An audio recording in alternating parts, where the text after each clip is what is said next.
రైతు రోడ్డు మీదకి ఎందుకు వచ్చాడు? ఈరోజు మార్కెట్ పరిస్థితి చూస్తే చాలా బాధగా ఉంది. మార్కెట్ యార్డ్లో ఎక్కడ చూసినా బురదే. బురద వల్ల రైతులు తమ పంటను మార్కెట్లో సక్రమంగా అమ్ముకోలేని పరిస్థితి ఏర్పడింది. ఎంతో కష్టపడి పండించిన పంటను మార్కెట్కి తీసుకొచ్చిన రైతులు చివరికి రోడ్డుపై నిలబడి అమ్మకాలు చేయాల్సిన పరిస్థితి వచ్చింది.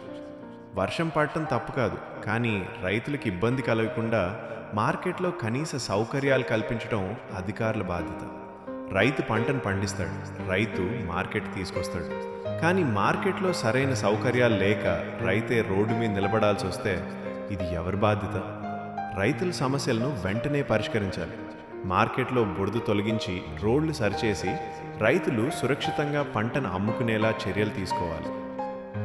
రైతు రోడ్డు మీదకి రావడం కోసం కాదు, రైతు పండించిన పంటకు గౌరవంగా మార్కెట్లో అమ్ముకునే పరిస్థితి కోసం ఈ డిమాండ్.